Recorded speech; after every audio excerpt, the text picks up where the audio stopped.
Olá, pessoal, vamos continuar essa grande aula de habilitação agora para a parte 2, tá? Uma paradinha estratégica para vocês recomporem a energia, né? Estão vendo comigo? Então vamos lá, né? Então, artigo 67. Então, artigo 67, ele fala do quê? Da qualificação técnica. Professor, qual que é o objeto aqui? Qual que é o objetivo? Qual que é o trabalho do artigo 67? É simples, é um só. É verificar se a empresa contratada tem condições operacionais técnicas para realizar o serviço. Ah, professor, uma das condições, cara, primeiro, se você tem, a empresa tem no quadro de empregados, por exemplo, alguém que seja responsável por ela, devidamente habilitado, com experiência comprovada, ou se a própria empresa tem o quê? Já tenha executado obras, por exemplo, serviços dessa natureza. Então, isso são elementos de comprovação técnica. Então, vem comigo. A documentação, como é que você vai se provar? Através de quê? De documentos, né? Relativa à qualificação técnico-profissional, ou seja, se tem profissionais ali habilitados para tal, e técnico-operacional, ou seja, se ela tem capacidade operacional para realizar determinado serviço, né? Então, qual documentação? Será restrita a, né? Olha que coisa interessante, será restrita, né? Então, o legislador aqui limitou os documentos para a exigência de comprovação, né? Primeiro, apresentação de profissional devidamente registrado no Conselho Profissional competente, quando for o caso, detentor de atestado de responsabilidade técnica por execução de obra ou serviço de características semelhantes para fins de contratação. Pronto, né? Vou dar um exemplo para vocês aí, né? A administração pública deseja fazer uma ponte, né? Ela deseja fazer uma ponte. Não é qualquer empresa que vai ter condições aí de quê? De realizar uma ponte, ter know-how para isso, né? Aí ele vai pedir você a comprovação, né? De quê? De comprovar, né? O quê? O profissional. Aí chega lá, ele, não, mas eu tenho aqui, né? Dentro de um quadro, no nosso quadro de engenheiros, por exemplo, um profissional que já foi o que? Responsável técnico aí por 30 pontes, né? Então tem atestado disso pelo conselho, né? Ou seja, ele está devidamente qualificado, né? Outra coisa importante, né? Certidões ou atestados regularmente emitidos pelo conselho profissional competente, quando for o caso, que demonstrem capacidade operacional na execução de serviços similares de complexidade tecnológica e operacional equivalente ou superior, tá? Bem como os documentos comprobatórios emitidos na forma do parágrafo 3º do artigo 88 desta lei, né? Então, o que está acontecendo aqui, né? Ou se ele tem atestados e certidões aí, né, que demonstra a capacidade operacional, né? O que significa, professor, o artigo 88? Vamos lá. Ao requerer a qualquer tempo inscrição no cadastro ou a sua atualização do interessado, fornecerá elementos necessários exigidos. Então, é lá do cadastro. O que é o parágrafo 3º, né? Olha só.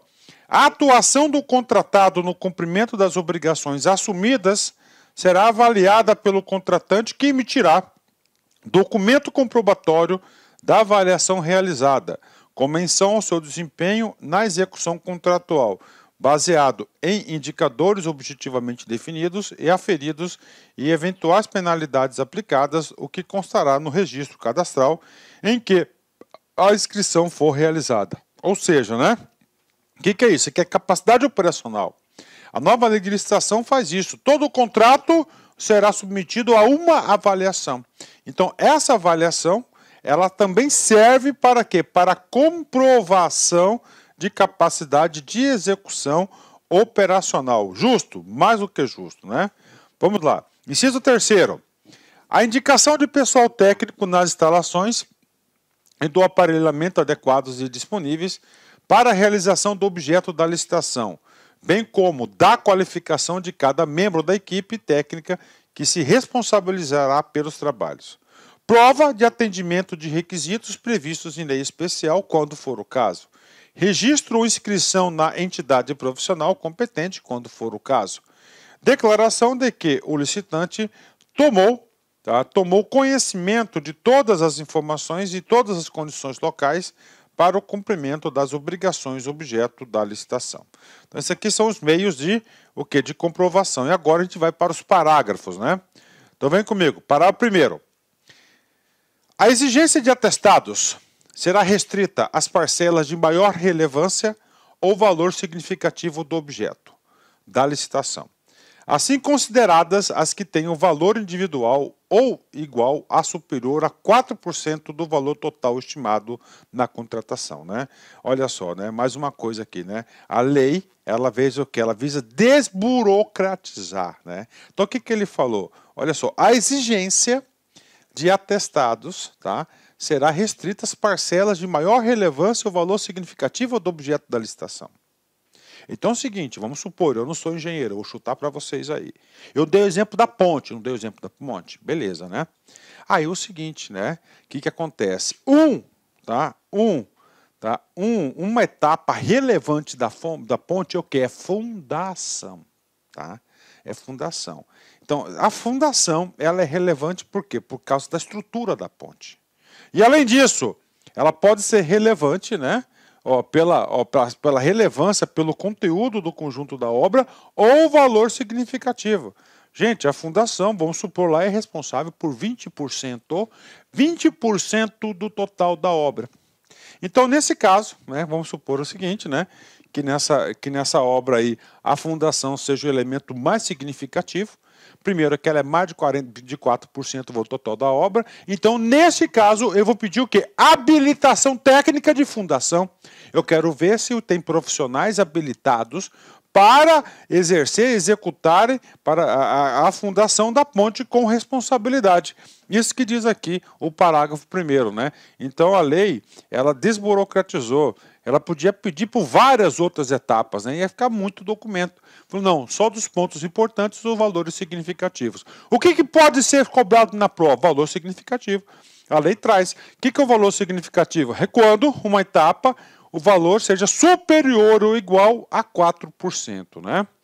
Parágrafo 2º.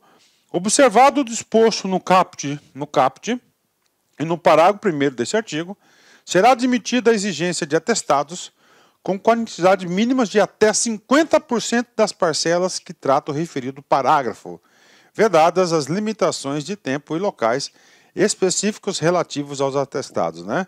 Então é o seguinte, quantidade mínima de 50%, né? Vamos supor lá, né? Quantidade mínima de 50%, né? Então lá, vamos supor que a ponte, né? Tenha 10 fundações. 10 fundações, né? Então ele deverá apresentar uma qualificação técnica operacional que já executou pelo menos 5 fundações sapatas ali de ponta. Isso que está dizendo ali, né? Então, pelo menos 50%, né? Ah, professor, casas populares, não sei o quê, aí ele coloca 1.000 casas, então é no mínimo 50% de habilitação. Parágrafo 3º. Salvo na contratação de obras e serviços de engenharia, as exigências que se referem aos incisos 1 e 2, tá, que é primeiro a capacidade, o atestado lá pelo órgão, né, e o primeiro é o quê? É lá no conselho de classe lá de responsabilidade técnica. Deste artigo, a critério da administração poderão ser substituídas por outra prova que o profissional ou a empresa possua conhecimento técnico e experiência prática na execução de serviço de características semelhantes, hipótese em que as provas alternativas aceitáveis deverão ser previstas no regulamento, né? Então, o que acontece, né? Aqui é uma situação de exceção, né? Então, poderão ser substituídos por outra prova, né? Só que essa outra prova de certidões lá, né, documentos, deverá estar previsto no edital. Professor, como assim, né? Pô, vamos dar um exemplo, ele trem-bala, né?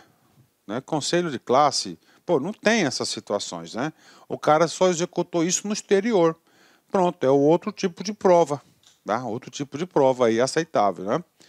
Serão aceitos atestados ou outros documentos hábeis emitidos por entidades estrangeiras quando acompanhados de tradução para o português, salvo se comprovada a idoneidade da entidade emissora, né? Então, tá aí.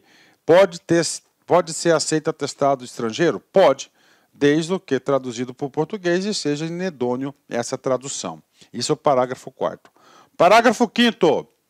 Em se tratando de serviços contínuos, tá? Serviços contínuos, né? Vamos lá. O que é serviço contínuo, gente? Olha só. Serviço contínuo está lá no artigo 6º, inciso 16. Os serviços contínuos com regime de dedicação exclusiva de mão de obra são aqueles cujo modelo de execução contratual exige, entre outros requisitos, que os empregados do contratado fiquem à disposição nas dependências do contratante para a prestação dos serviços. O contratado não compartilhe os recursos humanos materiais disponíveis à contratação para execução simultânea de outros contratos. E, finalmente, a linha C. O contratado possibilite a fiscalização do contratante quanto à distribuição, controle e supervisão dos recursos humanos colocados aos seus contratos, né? Então, aqui se tratando de serviços contínuos, né? Ok? Aquele ali eu dou exemplo de dedicação exclusiva, né? O edital poderá exigir certidão ou atestado que demonstre que o licitante tem executado serviços similares ao objeto da licitação em períodos sucessivos ou não, por um prazo mínimo que não poderá ser de 3 anos. Então, habilitação técnico para serviços contínuos, apresentar aí experiência de 3 anos, né? Os profissionais indicados pelo licitante na forma do inciso 1 e 3 do caput desse artigo deverão participar da obra ou serviço do objeto da licitação e será admitida a sua substituição por profissionais de experiência equivalente ou superior desde que aprovada pela administração. Mais do que justo, né? Então o cara lá apresentou lá a carteira profissional de um cara que foi habilitado, ele tem que permanecer na execução da obra. Professor, cabe substituição? Cabe. O parágrafo 6º diz que cabe, né? Inclusive tem que ter o quê? Ó? De experiência equivalente ou superior, né? Então você tem que apresentar outro cara com experiência equivalente ou superior, né? Claro, desde que aprovada pela administração. Parágrafo 7º. Sociedades empresárias estrangeiras atenderão a exigência prevista no inciso 5. Desculpa aqui, o inciso 5, né? Registro ou inscrição de entidade profissional competente, quando for o caso, né? Então eles deverão o quê? Eles deverão se inscrever, né? Por meio de apresentação no momento da assinatura do contrato da solicitação de registro perante entidade profissional competente. Parágrafo 8º. Será admitida a exigência da relação dos compromissos assumidos pelo licitante que importem em diminuição da disponibilidade pessoal técnica referida no inciso 1 e 3 deste artigo. O edital poderá prever, para os aspectos técnicos específicos, que a qualificação técnica seja demonstrada por meio de atestados relativos ao potencial subcontratado, limitado a 25% do objeto a ser licitado, hipótese em que mais de um licitante poderá apresentar atestado relativo ao mesmo potencial subcontratado, né? Então isso aqui é uma subcontratação, né? Chama-se quarteirizações, né? Então ela terceiriza e se terceiriza depois a quarteirização, que é depois da terceirização, a prova de atestado pode ser de até 25% do valor total da obra executada, né? Artigo 10, parágrafo 10, né? Em caso de apresentação por licitante de atestado de desempenho anterior emitido em favor de consórcio, então o parágrafo 10 fala de consórcio, né? Do qual tenha parte o atestado ou contratante de constituição de consórcio não identificar a atividade desempenhada por cada consorciado individualmente, serão adotados os seguintes critérios na avaliação da sua qualificação técnica, né?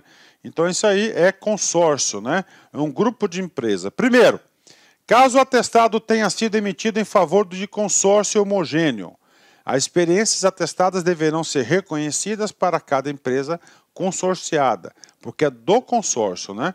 Na proporção quantitativa... Olá, meus amigos, eu sou o professor Lac e inicialmente eu quero pedir licenças, pois estou interrompendo seus estudos, mas essa videoaula que você está assistindo é uma videoaula demonstrativa para você conhecer a qualidade do material, a qualidade do nosso trabalho. Nós aqui da Lac Concursos, nós temos 3 super cursos online específicos, bastante competitivos, para todos aqueles que irão concorrer ao concurso do Conselho Regional de Psicologia da 9ª Região. Nós aqui da Lac Concursos, este ano, nós decidimos nos especializarmos em concursos focados para conselhos. E claro, o primeiro concurso que nós estruturamos foi o CRP. Somente esse ano nós conseguimos, preste atenção, oferecer curso completo para o CRP 011, que é do Ceará, o CRP agora do Mato Grosso, que é o 18, e agora o CRP de Goiás, o 09.